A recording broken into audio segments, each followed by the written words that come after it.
Depths of faith. I'm sitting at my computer, soaking wet in the clothes I've been wearing all evening. I want to get this all down while I can still remember it perfectly. I say that like I'll ever be able to forget it. I was raised Baptist. I've lived in the deep south for most of my life, and it was normal to be religious, even zealously so. I went to the usual activities, vacation Bible school, church camp, church 3 nights a week, sermons on Sunday, and until I went to college I was pretty much a regular church goer. Once I left the area, getting out of that environment, I sort of fell off though. Suddenly, passing classes was a little bit more important than keeping up with my spiritual health. Suddenly parties and dating were more important than my relationship with God. So, I blinked one day and realized it had been almost 15 years since I'd been to church, and thought I might like to experience it again. A quick Google search showed me a church in my area not too far out of town. I saw from their community Facebook page that they were having an event on Saturday. Just a meet and greet for new members, bring a covered dish for the potluck, with a spiritual event to follow where new members could get baptized and join the church. I didn't have anything going on Saturday, so that sounded pretty good to me. I made a macaroni casserole, one of the few things I actually knew how to make, and on Saturday I set out about 3 p.m. in my best church clothes. As I pulled up outside the church, I was worried that I might be a little underdressed in my button-up and work slacks. The people going in, men in suit pants and crisp white shirts, ladies in long dresses, and kids in the sort of Sunday school clothes I was used to seeing at different churches, made me think there might be a dress code. I was new though, and I figured that if I wasn't within the dress code, they would let me know. So I took my dish and headed for the fellowship hall that was set to the side of the church. I walked in the side door to a very familiar scene. The welcome was immediate and warm. A woman came to take my dish to the table as the pastor came to introduce himself as Pastor Marshall. I had expected a firm handshake and to be left to mingle, but the pastor took me to each of the little groups there and introduced me to his congregation. I met his deacons, their families, the alderman and his wife, the treasurer, the underpastor, and about 24 other families. I was escorted to the food table by some of the deacons and told which dishes were best, which ones were best avoided. Ms. Lisa is a good woman, but there are always eggshells in her dressing, and which had been made by eligible ladies of the church. Ms. Conroy's daughter is about your age and makes a great pecan pie. I was spirited away to a table where I was bombarded with questions and anecdotes and church gossip, and it was like being home again. The church I had belonged to in my childhood was very tight-knit, and as the kids ran around and the adults talked and laughed quietly, I felt a sense of homecoming wash over me. As the food was eaten and the plates were thrown away, we all moved into the worship hall for service. I sat on the front row with the 4 or 5 other new faces, and as Pastor Marshall mounted the pulpit, I couldn't help but smile. I felt a warmth in me and was already thinking about how I would have to change my schedule so I could come on Sundays and Wednesdays.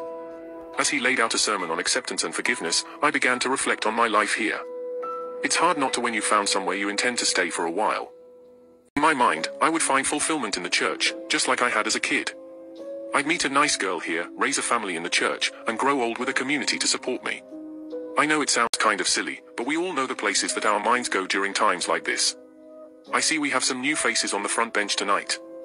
Would any of you like to join our church and get rebaptized tonight? I stood up like hot coals had been lit beneath me. I felt moved in a way that I never had to go to the altar, to renew my vows to God, and to be washed clean in the baptismal font. The pastor smiled as he waved me up, and I had to stop myself from sprinting up the stairs. I was excited, I was in such a hurry to be a part of this. I had no idea what I was in for.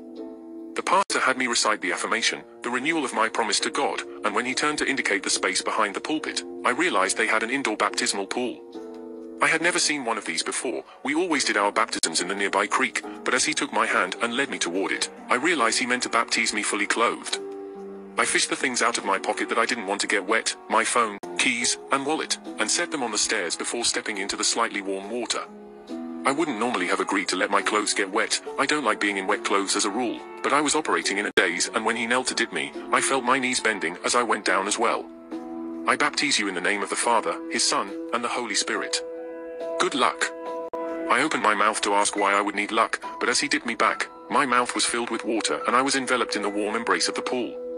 It didn't have the acrid smell of chlorine like I had thought it would. It was salty, actually, and that took me by surprise. I lay on my back beneath the water, waiting to be pulled back up, and when I opened my eyes, I realized that the hand was gone and I was alone in the depths of the pool. The pool was suddenly deeper than I remembered it. The surface glimmered miles above me, the bottom was a shadowy thought beneath me, and I was hovering in the depths like a diver. I started to panic, thinking I would drown, but the longer I sat beneath, the less this worried me. I was floating in the placid space, hovering in the placental moment, and I felt utterly at peace with the world and everything within it.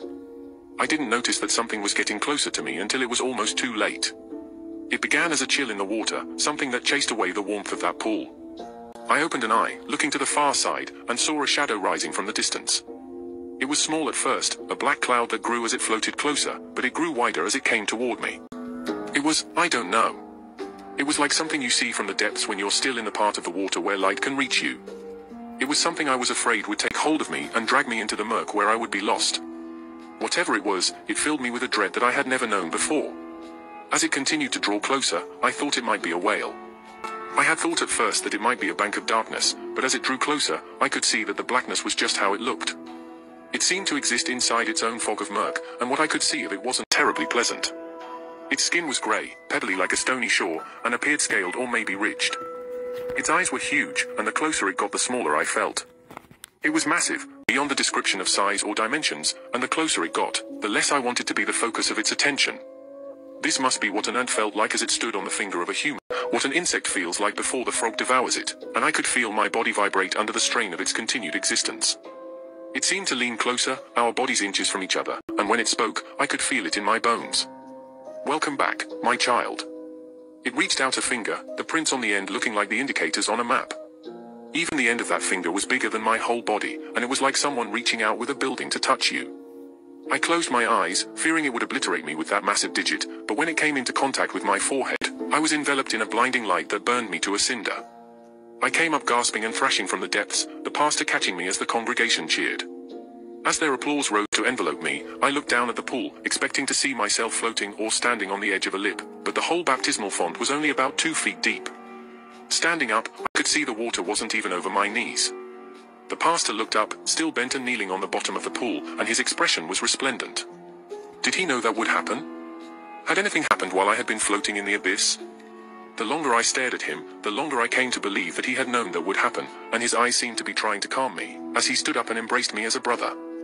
As he did, I heard him whisper into my ear to be easy. "Steady, son, steady. It's a little jarring the first time, but it's all over now. Rejoice in the light, and be well." When I looked at him again, I could see a deeper understanding in his eyes, something I didn't know how I had missed before. When I looked out across the congregation, it was a look I saw mirrored in them as well. I was speechless, unsure of what to do, and when he led me out of the pool it was all I could do not to break into a run.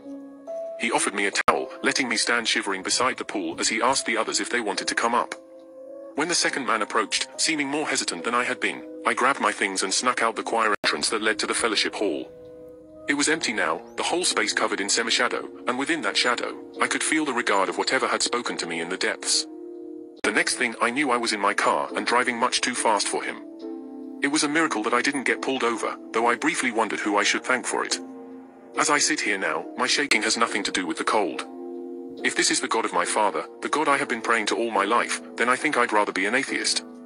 Even as I sit here now, I can still imagine floating in that void as the ancient creature regards me kindly, its mind brushing against my own, and the dread threatens to overtake me again. I pray for oblivion, but I know what's waiting there to greet me now.